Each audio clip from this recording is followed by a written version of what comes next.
వాల్మీకి రామాయణంలో హనుమంతుని లంకా ప్రవేశంతో సీతమ్మతో సంభాషణ వరకు మనం కథనాన్ని ఆస్వాదించాం కదూ. ఇక తదుపరి మనకు కనిపించేవి అత్యంత శక్తివంతమైన అశోకవనం విధ్వంసం, లంకా దహనం ఘట్టాలు. ఆ వాయునందరిని అసలు సిసలైన శక్తియుక్తులు, భక్తి వినయాలు, ధైర్య సాహసాలు, కార్యసాధక లక్షణాలు, దూత సంభాషణ చాతుర్యాలు మనకు స్ఫూర్తినిస్తూ సందేశాలతో సాగిపోతాయి. శక్తిమంతుడు తన శక్తిని బాధితుల కోసం వినియోగించాలి. శక్తికి విలువ రావాలంటే దానికి కరుణ, దయ అనే విలువలు తోడుండాలి అని చెప్పేదే అనగనగా అంటూ సాగే నేటి కథనం లంకా దహనం.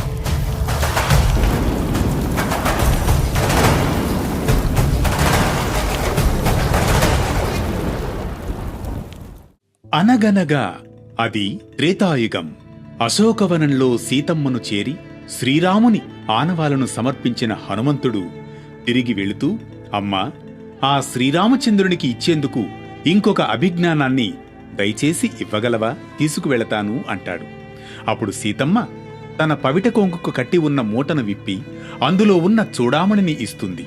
హనుమ, ఈ చూడామణి సముద్ర జలాల నుండి పైకి వచ్చింది. దానిని దేవేంద్రుడు నా తండ్రి జనకుడికి ఒక యాగంలో బహూకరించగా ఈ చూడామణిని వివాహ సమయంలో నా శిరస్సునందు మా అమ్మ అలంకరించింది. నువ్వు దీనిని శ్రీరాముడికి ఇవ్వు, అప్పుడు రాముడికి ఏకకాలంలో ముగ్గురూ జ్ఞాపకానికి వస్తారు అని అంటుంది. అంతట హనుమంతుడు ఆ చూడామణిని కన్నులకద్దుకుంటాడు. రామయ్య ఇచ్చిన ఉంగరాన్ని ఎలా భద్రపరుచుకున్నాడో అలా చూడామణిని కూడా జాగ్రత్తగా ఉంచుకుంటాడు. కాకపోతే ఆశ్చర్యంగా సీతమ్మ ఆభరణం చూడామణి తన చేతిలోకి తీసుకోగానే హనుమంతునికి దివ్యమైన శక్తి, అంతులేని ధైర్యం కలుగుతాయి. ఇక నాకు సెలవిప్పిస్తే నేను బయలుదేరతాను తల్లి అంటాడు. కొడుకును కన్నతల్లి అడిగినట్లు సీతమ్మ హనుమంతుడిని అడుగుతుంది. అప్పుడు హనుమంతుడు, అమ్మా, నువ్వు బాధపడవద్దు.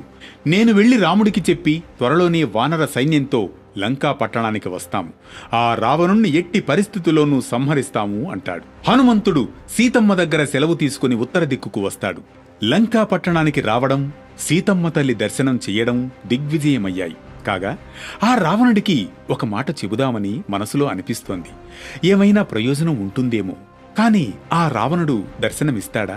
అందుకే రావణుడికి అత్యంత ప్రియమైన ఈ అశోకవనాన్ని నాశనం చేసేస్తే రావణుడే తన దగ్గరకు పిలిపిస్తాడు శిక్ష రూపంలో అని అనుకుంటాడు.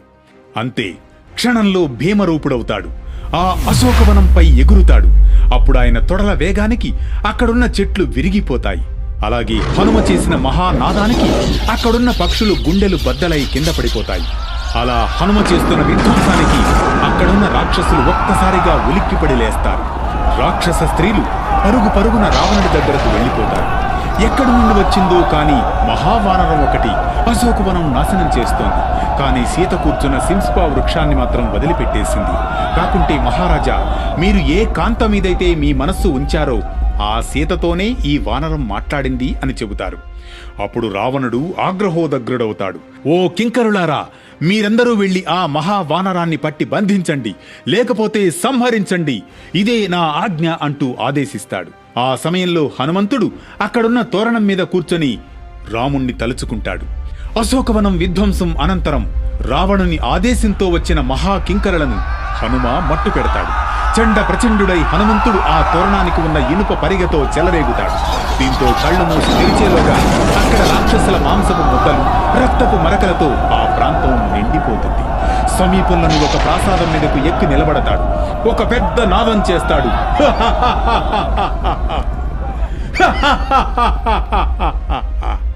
ఆ నాదం విన్న వేల మంది గుండెలు బద్దలవుతాయి. చెవుల వెంట, ముక్కుల వెంట నెత్తురు కారుతూ నేల కరుస్తారు. హనుమ తొడలు కొడితే ఆ శబ్దానికి తాళలేక రాక్షసులు రాలిపోతారు. అలా తన మహాకింకర మోక మట్టి కరిచిందన్న విషయం తెలుసుకున్న రావణుడు ప్రహస్తుడి కుమారుడైన జంబుమాలిని పంపుతాడు. ఇంతటి వేగం, ఇంతటి బలం మానవుడు కాదు, దేవతగా అనిపిస్తున్నాడు అని రాక్షసులు భీతిల్లిపోతారు. అంతే, హనుమంతుడు గర్జిస్తాడు. రాముడు ధర్మదేవుడు, నేను అతనికి దూతను, నైతికత బలంతో మీరు ఎలా పోతారో చూడండి అంటూ విజృంభిస్తాడు. ఇంతలో ఇది తెలిసి రావణుడు ఆగ్రహోదగ్రుడవుతాడు. ఎవరో దృఢమైన వానరుడు మన సైన్యాన్ని చంపేస్తున్నారు. జంబుమాలి వెళ్ళు, వాడిని చంపిరా అంటూ ఆదేశిస్తాడు. అప్పుడు జంబుమాలి, ఆజ్ఞాపించండి ప్రభు, నాకిది చిన్న పనే అంటూ హనుమపై బాణాలతో గాయపరుస్తాడు. ఆ సమయంలో వస్తున్న బాణాలను తిప్పికొడతాడు హనుమంతుడు. తదుపరి హనుమపైకి అక్షుణ్ణి పంపుతాడు రావణుడు. అక్షుడు కూడా అంతమైపోతాడు. అంతే, తన కనిష్ట పుత్రుడు మరణించాడన్న వార్త విన్న రావణుడికి జీవితంలో తొలిసారి బాధ అంటే ఏంటో, భయం అంటే ఏంటో తెలిసొస్తుంది. అప్పుడు రావణుడు ఎవరిని పంపాలో అర్థం కాక ఇంద్రజిత్తు వంక చూస్తాడు.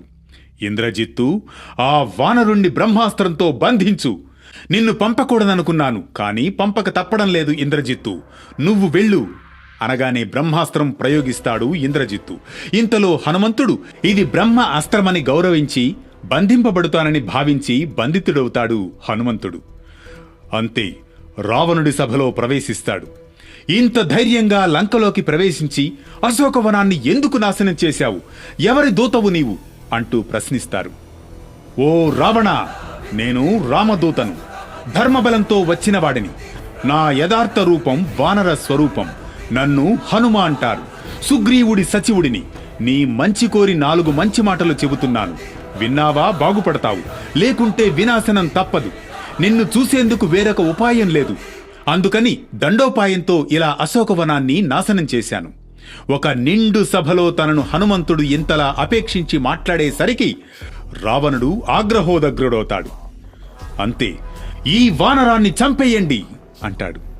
అప్పుడు సభలో విభీషణుడు లేచి, అన్నయ్య, నువ్వు వేదాలను చదివావు, ధర్మాలు తెలుసుకున్నావు, ఇలా దూతను చంపడం సరియైనదేనా అంటాడు. విభీషణుడి మాటలు విన్న రావణుడు, అలాగే విభీషణ, సరే, చంపడం కాక వేరొక శిక్ష విధిస్తాం అంటూ వానరాలకు తమ తోక అంటే చాలా ఇష్టం, అందుకని ఈ వానర తోకకు నిప్పు పెట్టండి అంటూ ఆదేశిస్తాడు. భటులు హనుమ తోకకు నిప్పు పెట్టగానే ఒక్కసారి కట్లను విడిపించుకుంటాడు.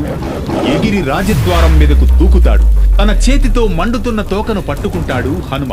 ఆ క్షణంలో ఒక్కసారి జై శ్రీరామ్ అనుకుంటాడు. లంకా పట్టణాన్ని కాల్చి అగ్నిదేవుడికి సంతర్పణ చేసి వెళ్ళిపోవాలని అనుకుంటాడు.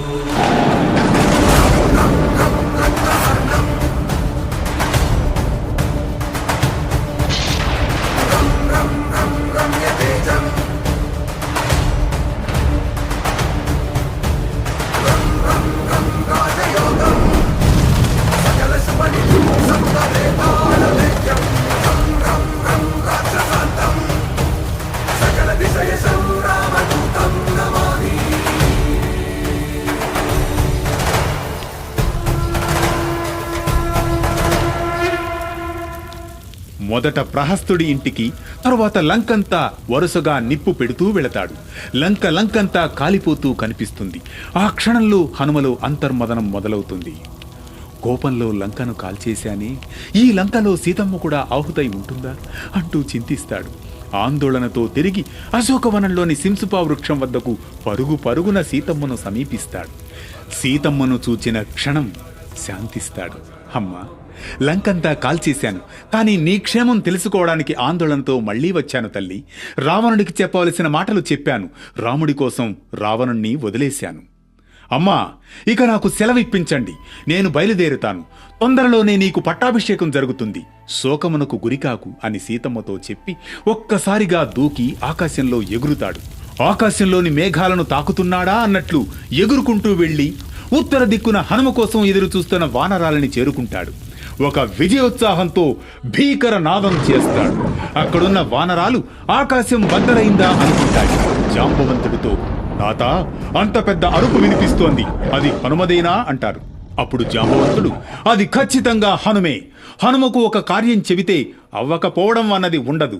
తాను వెళ్లిన పని అయింది కాబట్టే ఇంత పెద్ద భీకరనాదం చేశాడు అంటాడు జాంబవంతుడు. అప్పుడు హనుమంతుడు, చూడబడెను సీతమ్మ అని ఒక పెద్ద కేక వేసి మహేంద్రగిరి పర్వతం మీదకు దిగుతాడు. అప్పుడు ఆ సమయంలో వానరములన్నీ తమ తోకలను కర్రలా నిలువుగా పెడతాయి. ఆ సమయంలో హనుమంతుడు అందరికీ తన ప్రయాణం గురించి చెబుతాడు. ఇది అశోకవనం విధ్వంసం, లంకా దహనం. ఈ కథనం మనకిచ్చే సందేశం ఇదే: ఒక్కరి ధైర్యం మరో జీవితానికి వెలుగునిస్తుంది. ఒక్కరి భక్తి మరొకరికి భరోసా అవుతుంది. ఒక్కరి ధర్మం సమాజానికే మార్గం చూపుతుంది. ఈ కోణంలో చూస్తే హనుమంతుడి అశోకవనం విధ్వంసం, లంకా దహనం, అందులో మొదలైంది అగ్ని కాదు, అది క్రోధం కాదు, కోపం కాదు. దహనం మొదలైంది అన్యాయం మీద, అహంకారపు రాజ్యం మీద. అశోకవనాన్ని కబళించింది శరీర బలం కాదు, కన్నీటిపైన నిలిచిన నిస్సహాయతపై జాగృతమైన ధర్మ బలం. లంకా దహనం ఒక రాజ్య సంహారం కాదు, ఒక దుష్ట వ్యవస్థపై ధర్మ యుద్ధం. ఒకే ఒక్కడు నైతికతతో నిలబడినప్పుడు ఎంతటి మార్పు సాధ్యమవుతుందో మనకు స్పష్టంగా చెబుతుంది ఈ లంకా దహనం ఘట్టం. భక్తిని పలికించే పలుకులు, ధర్మాన్ని స్పృశించే సందర్భాలు, శౌర్యాన్ని ప్రతిబింబించే ఘట్టాలకు వేటు న్యూస్ కథా పయనంలో చిన్న విరామం. మళ్లీ కలిసే మధుర క్షణాల వరకు.